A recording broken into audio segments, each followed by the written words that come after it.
제가 이제 꾸준히 우리가 사모은다라고 했었잖아요. 그러니까 삼성전자가 8만 원일 때 가격이 있었고 7만 원일 때 가격이 있었고 5만 원 후반일 가격이 딱 있잖아요. 그러니까 평균으로 딱 잡으면은 삼성전자를 꾸준히 사모으신 분들은 매수 단가가 저는 다 7만 원 정도로 보거든요.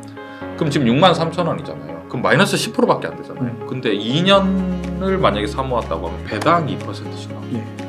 그러니까 지금 벌써 이미 삼성전자를 꾸준히 사모으신 분들은 손해가 거의 없는 수준까지, 이제 지수가 조금만 반등을 해도 손해가 거의 없는 수준까지 올라오는 거죠. 반갑습니다. 이주영입니다. 반갑습니다. 네, 주영님 요즘 증시 상황 좀 어떻게 보고 있으신지, 투자의 관점에서 봤을 때 작년에 많이 힘들었잖아요. 올해는 좀 어떨까요? 네, 작년도 우리가 사실은 힘들었다고 표현을 하긴 하는데 사실 우리가 주식 투자를 하면 늘 좀 주식을 싸게 사면 좋잖아요.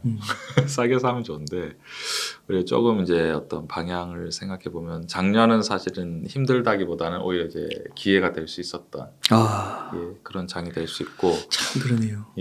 최근 시장을 이제 우리가 살펴보면은 최근에 이제 증시가 반등을 하잖아요. 사실 많은 사람들이 위기를 얘기했었거든요. 경제 위기가 올 것 같다. 어려울 것 같다라고 이제 말씀하셨는데 그런 것들이 사실은 맞습니다. 위기가 맞고 어려움이 맞는데 재밌는 게 뭐냐면 그건 이제 현실 경제는 어렵다는 거죠. 현실 경제가 어려운 가장 큰 이유는 뭐냐면 금리가 굉장히 높잖아요. 미국이 이번에도 기준금리를 0.25로 올리면서 미국 기준금리가 거의 4.75까지 올라갔었는데 최근 30년 동안 틀어서 금리 상단이 5%는 거의 최고점이거든요. 옛날에 이제 닷컴 버블이 일었을 때도 사실은 기준금리가 거의 5% 수준이었어요. 그때 목표였어요. 네, 5%이기 때문에 최근 30년 동안 가장 높은 이제 금리를 우리가 보이고 있는데, 이제 우리가 또 이제 다들 어른이기 때문에 이제 금리가 올라가면 단번에 이제 이자 비용이 급증을 하죠. 이제 요즘에는 사실은 문자 올 때마다 깜짝깜짝 다들 놀라잖아요. 아니 이자가 이렇게 오르다니라고 이제 깜짝깜짝 놀라고. 이자가 올라간다는 거는 뭐냐면 결국은 우리가 일단 소득, 월급 같은 경우에는 일정한데 기본적으로 나가는 이자 비용은 급증하고, 그리고 금리가 올라가다 보니까 총 유동성이 줄어들면서 모든 투자 자산이 하락을 하잖아요.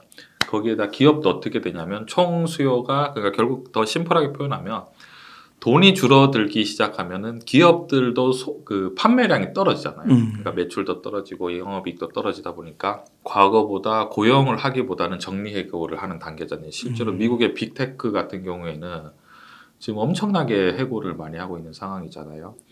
그러니까 결국은 들어오는 돈은 얼마 없는데 투자 자산은 전부 다 하락을 하고 물가는 올라가고 예금 금리가 올라가면 현실이 얼마나 힘들어요.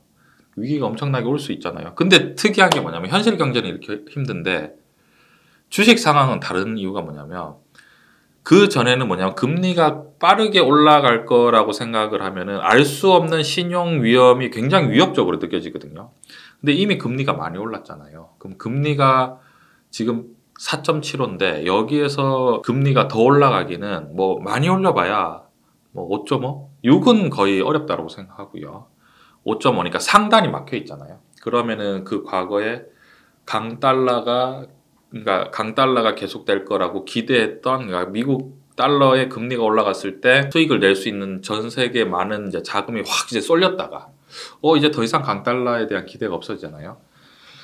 그럼 강달러 때문에 이제 돈이 쏠렸기 때문에 그 상대적으로 가치가 많이 떨어진 주변국들의 통화라든지 어떤 주식이 눈에 이제 뜨는 거죠. 이거 보니까 강달러에는 이제 기대가 별로 없고 너무 많이 떨어진 주식들이 많네라고 했을 때 이제 우리나라에 딱 걸리는 게 삼성전자나 뭐 현대차 같은 경우에는 아니 가격이 싸네. 네, 그러면서 주식은 서서히 뭐냐면 강달러에 대한 기대, 그 다음에 금리 상단이 막혀 있으면은 주식은 그때부터 이제 눈치를 보면서 서서히 저점을 잡아가는 그런 관점인 것 같습니다. 그렇군요. 그러면 올해를 이제 많은 전문가분들께서 상고하저냐, 상저하고냐, 또는 지금 이제 돌아가는 걸 보니까 상고는 맞는 것 같고 하고도 될 수 있느냐, 뭐 이런 게 좀 논쟁이 될 것 같은데 어떤 시나리오가 펼쳐질지 좀 예상하시나요?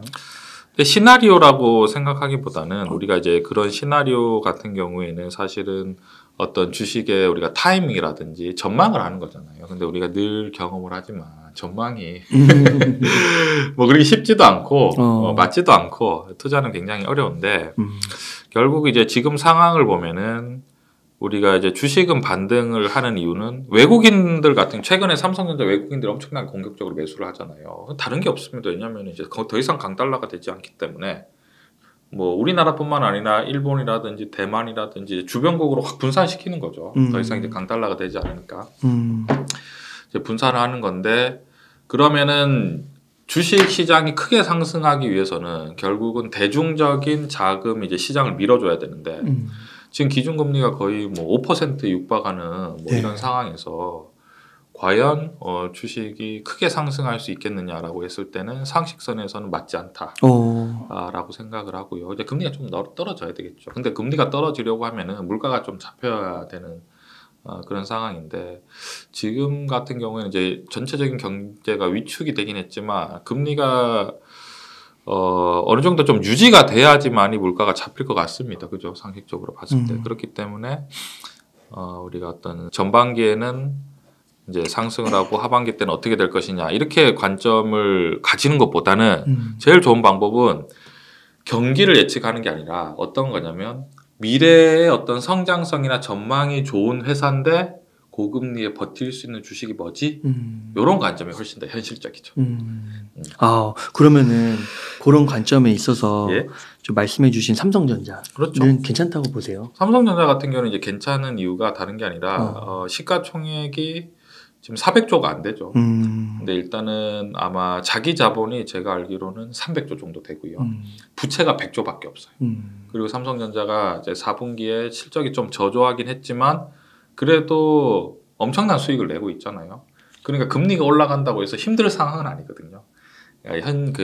자기 순 자본이 많기 때문에 이번에도 보면은 우리는 그 반도체 감산할 계획이 없다. 우리는 우리대로 가겠다. 투자도 그냥 원래대로 하겠다. 그러니까 결국 치킨 게임으로 들어가는 거잖아요. 그런 자신감을 보일 수 있는 거죠. 그러니까 삼성전자 같은 경우에는 뭐 반도체 업황이기 때문에 뭐 전혀 나쁘지 않다라고 생각을 해요. 우리가 반도체 같은 경우에는 이제 어떤 식으로 우리가 생각을 해야 되냐면 과거에 이제 제가 주식시장을 늘 지켜보면서 보면은 과거에 서브프라임 터지기 전에 그때 중국에 엄청난 양적 성장이 있었거든요. 그때 우리나라가 엄청난 좀 뭐랄까 뭐 아주 돈독하게 이득을 봤었죠. 이유가 뭐냐면 산업의 베이스가 되는 우리나라가 그때 양적 성장을 할 때 우리나라가 결정적으로 기회를 잡을 수 있었던 게 뭐냐면 우리나라가 철을 엄청 잘 만들어요. 포스코가 있잖아요. 정말 세계적인 그 철강 회사지 않습니까? 철을 잘 만든다는 거는 얼마나 이득이 있냐면 철을 잘 만든다는 거는 큰 배를 만들기도 쉬워요. 철을 잘 만드니까. 그 다음에 자동차 만들기도 쉬워요. 철제를 잘 만드니까. 그리고 건설도 쉬워요. 레고 쌓듯이 철제를 탁탁탁 이렇게 조각해버리면 되잖아요. 실제로 철을 잘 만들기 때문에 우리나라가 삼성 엔지니어링이 두바이에서 가장 높은 건물도 지을 수 있고 그 다음에 플랜트도 철을 잘 만들면 엄청나게 잘 만들 수도 있거든요. 그러면은 그때 예를 들면 이런 거죠. 포스코가 10만 원에서 그때 그 서브프라임 터지기 직전까지 50만 원까지 올라갔어요. 5배 올라갔죠. 이건 소재잖아요. 근데 조선 있지 않습니까? 조선 얼마나 올랐냐면 10,000원에서 50만 원까지 올라갔어요. 와, 50배. 왜냐면 이건 소재고 이걸 가공해서 배를 만드는 기업은 몇 배로 더 올라가는 거죠. 그리고 삼성 엔지니어링 있잖아요. 그것도 50배가 올라가요. 그래서 제가 무슨 말씀 드리냐면 그러면 과연 양적 성장은 이미 한계에 도달했어요. 왜냐면은 뭐 지구 면적이 정해져 있지 않습니까? 유한하잖아요. 무한하지 않잖아요. 유한한데 지금 그러니까 이제 더 이상 집을 짓고 도로를 쌓고 막 플랜트를 만들고 이럴 수 있는 그게 이제 한계에 점점 이제 치닫는 거죠. 중국 같은 경우는 최근에 뭐 몇십 년 만에 지금 인구가 줄었다 이런 뉴스도 이제 점점 나오고 왜냐면 이제 너무 인구 밀도도 올라가니까 이제 점점 이제 줄어들 수밖에 없는 그런 상황인데 그러면 과거의 양적 성장은 어느 정도 이제 종료가 된 것 같고 그럼 미래 산업은 과연 어디에 발전할 것인가? 발전이라는 것도 우리가 조금 더 구체적으로 표현하면은 이렇게 표현하면 되죠. 과연 미래에는 어떤 산업에 우리가 생각하는 인재들이 몰려들 것인가? 라고 생각을 해보면은 과거의 기존 산업보다는 결국은 우리가 말하는 이제 스마트, 뭐 인공지능, 자율주행 그리고 어떤 IT 스마트 기기가 발전할 가능성이 굉장히 크잖아요. 플랫폼이라든지. 그러면은 그러한 산업의 베이스는 뭐냐라고 봤을 때는 결국은 과거에 철을 역할을 했던 게 반도체잖아요. 그러니까 결국은 뭐 그런 미래적인 관점으로 봤을 때 반도체를 기본 베이스로 두고 반도체를 가지고 무엇을 만들 수 있을까? 그리고 무엇을 만들었을 때 사람들이 열광할 수 있을까? 이런 것들을 이제 우리가 잘 생각하면서 투자를 하면 좋다 생각합니다. 그러니까 반도체는 모든 거의 공통분모라고 할 수 있겠네요. 모든 그 스마트 기기의 그 소재죠. 그러니까 전자기기를 만들 때 반도체가 없으면은 안 되잖아요. 그죠? 어떤 저장 공간이라든지 이런 것들이 이제 굉장히 중요하기 때문에 반도체 같은 경우는 그러니까 반도체를 우리나라가 잘 만들기 때문에 미래의 기회를 잡을 수 있는 그런 여건이 굉장히 긍정적이다라고 저는 생각을 해요. 그래서 과거의 그 철과 같은 그렇죠. 철강과 같은 그런 소재죠. 그렇게 보이신다는 거죠. 그럼요. 그럼요. 그러면 지금 지수가 한 2480? 예? 거의 2500선까지 올라오고 삼성전자가 지금 보니까 한 주에 한 63,000원대? 예? 65,000원 좀 안 되는데 예. 이 정도 가격도 괜찮다고 보세요? 전혀 상관없죠. 그래요? 전혀 상관없고 왜냐면은 주식이라는 거를 우리가 어렵다라고 생각할 수도 있는데 또 단순하게 생각할 수 있거든요. 이제 어떤 거냐면 결국은 우리가 조금 더 투자를 할 때 본질적으로 다가가야 돼요. 본질적으로 다가가는 게 뭐냐면 결국은 주식 투자나 어떤 내가 투자 공부를 해서 내가 원하는 게 뭐냐면은 돈을 조금 더 벌고 싶을 거잖아요. 결국은 그렇지 않습니까? 돈을 많이 벌고 싶고 수익을 내고 싶은 건데 남들보다 더 돈을 갖고 싶은 거죠. 결국은 그 욕망인데 그럼 본질적으로 따라갔을 때 그럼 돈이라는 게 뭔가라고 생각을 하면 또 굉장히 어려워지거든요. 자, 제가 무슨 말씀드리고 싶냐면 지금 우리나라에 만약에 5만 원짜리를 봤을 때 반도체 업황이라는 우리가 지분을 생각을 해보면은 몇 퍼센트 정도 될 것 같아요. 5만 원짜리 가치를 만드는데 심사임당 우리가 딱 봤을 때 그걸 만드는 데 들어가는 비용이요? 아니 그러니까 그 5만 원짜리 값어치를 만들어내는데 반도체 업황이 차지하는 지분 그 화폐의 가치를 우리나라는 반도체가 핵심이라고 하니까 그래도 한 4분의 1, 3분의 1 되지 않을까요? 그렇죠. 바로 이게 핵심적인 건데 제가 무슨 말씀드리고 싶냐면 삼성전자가 우리나라의 5만 원짜리에 차지하는 비중이 최소 30% 정도는 됩니다. 왜냐하면은 실제로 작년에 영업이익을 우리나라가 예를 들어서 200조가 났다라고 했을 때 삼성전자가 혼자 차지하는 비중이 한 40조가 넘잖아요. 거기에서 이제 반도체 차지하는 그 산업 비중이 굉장히 많잖아요. 그리고 반도체 우리나라 같은 경우에 사실 반도체와 그 자동차에서 굉장히 그 매출과 영업이익이 실제로 나거든요. 철강도 있겠지만 철강 이제 과거보다 좀 이제 비중이 줄어들었죠. 그러니까 제가 무슨 말씀드리고 싶냐면 결국은 우리가 이 화폐적인 측면으로 봤을 때 삼성전자를 이제 사모아 간다는 거는 결국 이거죠. 그 화폐 가치가 올라가기 위해서는 지금 상태입니다. 제가 특정 삼성전자를 좋아하고 그런 게 아니라 현실로 봤을 때 반도체에서 벌어들이는 그 매출과 영업이익이 막강하잖아요. 그러면 화폐 가치가 결국 올라가기 위해서는 물론 새로운 산업이 더 나오면 좋겠지만 지금 소재로 쓰이는 반도체 정도 되는 그런 막강한 산업이 나오기가 쉽지가 않아요. 결국은 이 삼성전자 같은 경우에는 이게 사모아가는 관점으로 봤을 때 결국 저는 어떻게 생각하냐면 화폐가 있지 않습니까? 근데 저는 우리가 월급을 받으면 화폐를 받잖아요. 근데 저는 화폐도 산다라고 생각하거든요. 그냥 우리가 원화를 받지만 원화를 가질 수도 있고 달러를 가질 수도 있고 엔화를 가질 수도 있고 유로로 바꿔둘 수 있잖아요. 맞아요. 그거를 반도체 주식으로 바꿔놓는다 그런 관점인 거거든요. 그러면 이제 미래적인 화폐는 그대로 머물고 있잖아요. 근데 그 반도체 주식 같은 경우에는 계속해서 인재들이 몰려들면서 결국 발전할 수밖에 없잖아요. 그런 관점으로 이제 우리가 좀 접근을 하면은 어떤 우리가 가격을 굳이 이제 신경을 쓰기보다는 지금 앞으로 미래 산업에서 어떤 핵심적인 게 뭔가라고 했을 때 여기서 또 팁이 뭐냐면 아무리 좋은 주식이라도 싸게 사야 되잖아요. 근데 그게 싸게 사기가 너무 어려워요. 왜냐하면 많은 사람들은 우리가 이제 그 주식을 싸게 사는데 관심이 없습니다. 주식을 돈을 수익을 내기 위해서는 주식을 싸게 사야 되잖아요. 근데 실제로 제가 투자를 오랫동안 하고 엄청나게 상담을 하잖아요. 근데 주식을 싸게 사고 싶지 않나 봐요.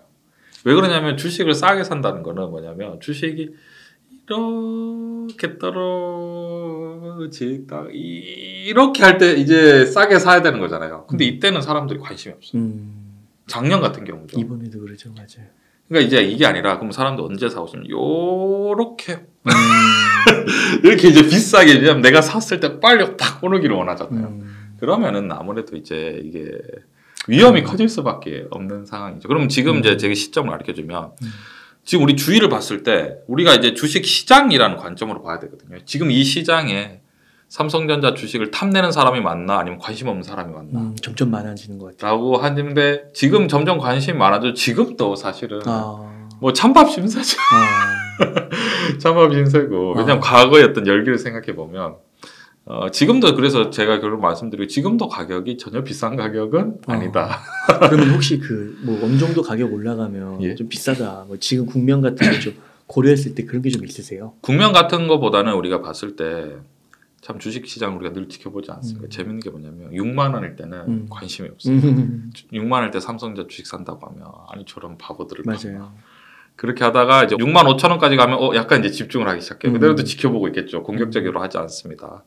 7만 원을 딱 돌파를 하면은 이미 6만 원대 산 사람들은 수익률이 10%가 넘어가는데 삼성전자 같은 경우에는 일단은 개별 주식이 아니라 지수 관련 주기 때문에 다들 많이씩 들고 있거든요.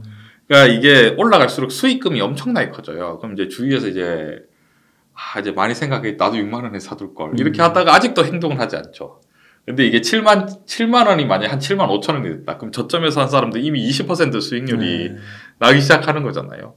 그러니까 보통 이제 8만 원이 넘어가면 그때부터 이제 다 달라들게 보통 시작. 왜냐면 8만 원 이제 차트상으로 봤을 때 삼성전자 8만 원만 딱 돌파를 해버리면 굉장히 가벼운 상태거든요. 그렇잖아요. 왜냐면 이제 9만 원 물린 부신들 말고는 거의 이제 매물이 없는 거잖아요. 왜냐면 그걸 다 이겨내고 올라갔기 때문에. 그러니까 간단하게 말하면 삼성전자는 8만 원이 넘어가면은 그때는 약간 좀 비싼데 이렇게 생각하는 게 맞죠. 근데 이제 보통은 비쌀 때 사람들이 이제 주식을 많이 사죠. 그러면 이제 위험이 높아지는 거죠. 그러니까 결국은 삼성전자의 전망에 대해서는 뭐 우리가 말할 건 없고 결국 주식을 싸게 사야 되는데 그 타이밍을 맞추기가 굉장히 어렵기 때문에 제가 이제 매일 이제 온라인 스터디를 할 때 한꺼번에 사면 안 된다. 꾸준히 사야 된다. 하루에 한 주씩 사야 된다. 3주씩 사야 된다. 이제 그런 얘기를 많이 드리는 거죠. 저도 이번에 좀 투자를 하면서 느끼는 게 그 어떤 주식은 조금 일찍 팔아가지고 돈을 번 것 같았는데 그 일찍 판 주식에는 돈이 크게 못 들어갔어요. 그렇죠. 근데 이 삼성전자 같은 경우는 물론 하락장이 조금 길긴 했는데 그때마다 계속해서 그냥 매월 생각하지 않고 일정 부분을 투자를 하는 게 있다 보니까 어느 순간 단가가 많이 내려가 있고 수량이 많이 는 거예요. 홍 여사님도 같이 스터디를 하면서 꾸준히 사 모으셨나요? 네. 잘하셨습니다. 그러니까 홍 여사님하고 잠깐 말씀할 때 홍 여사님이 이미 삼성전자 수익이다라고 했을 때 제가 너무 얼마나 기분이 좋은지 몰라요. 저희 오프라인 온라인 저희 매일 스터디 하잖아요. 그러면 이제 저희 댓글에 보면은 어떤 분이 제일 속상해 하시냐면 조영쌤 저는 전체 마이너스 10%예요. 너무 속상해요. 이렇게 말씀하십니다. 대단하지 않나요? 마이너스 10%면 지금 전체에서 마이너스 10%면 투자를 굉장히 잘 하시는 거거든요. 근데 그게 왜 그러냐면 삼성전자가 아까 웅 이사님이 말씀해 주셨는데 6만 3천 원이 됐잖아요.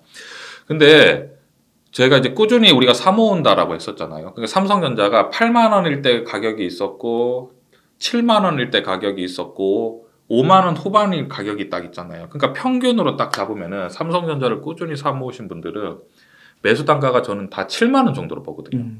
그럼 지금 6만 3천 원이잖아요. 그럼 마이너스 10%밖에 안 되잖아요. 근데 2년을 만약에 사 모았다고 하면 배당 2%씩 나오죠. 그러니까 지금 벌써 이미 삼성전자를 꾸준히 사 모으신 분들은 손해가 거의 없는 수준까지 이제 지수가 조금만 반등을 해도 손해가 거의 없는 수준까지 올라오는 거죠.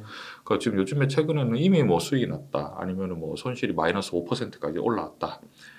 그런 분들이 굉장히 많으시죠. 그래서 주식을 근데 그게 뭐냐면 제가 되게 요즘 기분이 좋았던 게 주식이 떨어질 때 열심히 모아서 삼성전자 1000주 됐어요. 뭐 이런 얘기는 저 너무 좋죠. 이제 그런 분들은 이제 만약에 올라가기 시작하면은 수익금이 엄청나게 커질 거잖아요. 그죠? 1,000주, 2,000주, 3,000주 이렇게 모으시면은 그런 관점 굉장히 좋은 것 같습니다. 그러니까 이게 참 큰 돈을 모아야 되는데 큰 돈을 담아야 되는데 그걸 못했는데 삼성전자는 좀 그래도 마음 편하게. 그렇죠. 그러니까 결국은 처음에는 좀 느린 것 같더라도 지금 한 2년 이렇게 좀 지난 시점에서 보니까 이게 이제 앞으로 올라갈 걸 생각하면 목돈이 진짜 계속 커지는 거잖아요. 이제 그만큼 그 종잣돈이 큰 상태에서 그러니까 든든하더라고요. 그래서 제가 늘 이제 말씀드리는 게 실전 투자자 같은 경우에는 수익률은 하나도 중요하지 않아요. 수익률은 무슨 말 하는지 잘 모르겠어요. 왜냐하면 수익률을 올리기 위해서는 예를 들어서 수익률은 예를 들면 시가총액이 좀 작고 가벼운 주식들이 변동성이 크잖아요. 근데 그런 주식을 실전으로 투자했을 때 내가 1억 정도를 투자를 했을 때 내가 이걸 도대체 1억을 실을 수 있냐, 뭐 3천만 원씩 살 수 있느냐, 그러면 진짜 밤에 잠도 못 자거든요. 그렇죠, 그렇죠. 이건 현실적으로 맞지 않고 그러니까 결국은 삼성전자 같은 주식, 우리나라의 어떤 제가 말씀드린 화폐 지분을 굉장히 많이 차지하면서 이렇게 중추적인 산업 같은 경우에는 어차피 그 회사가 힘들어지면 모든 사람들이 힘들어질 가능성이 굉장히 크기 때문에 큰 금액을 계속 실을 수 있는 거죠. 그러면 이제 훨씬 더 경과가 좋아지는 것 같습니다. 뭐 그렇다고 해서 또 뭐 삼성전자 100% 몰빵을 하는 게 아니라 또 주영 쌤이 또 추천해 주시는 대형주가 이게 현대차나 뭐 그렇죠. 네이버나 예. 뭐 이런 것들 말씀해 그렇죠. 주시잖아요. 그 적절하게 분산을 하면 더 좋죠. 다채롭죠. 투자가 우리가 뭐 시장에 가서 뭐 과일이라든지 한 음식만 사 먹는 것보다는 적절하게 분산하는 건 나쁘지 않다 생각합니다. 그러니까 꾸준히 떨어져도 좀 계속 매월 적립식으로 살 수 있는 그런 기업들, 튼튼한 기업들, 그리고 말씀해 주신 대로 지금 현실 경제는 별로 안 좋잖아요. 엄청 힘들죠. 엄청 힘들죠. 진짜 막 너무 힘들죠. 그러니까 이런 상황 속에서도 그런 위기를 감당할 수 있는 그런 기업들에 그렇죠. 계속해서 태울 수 있으면 그렇죠. 좋다.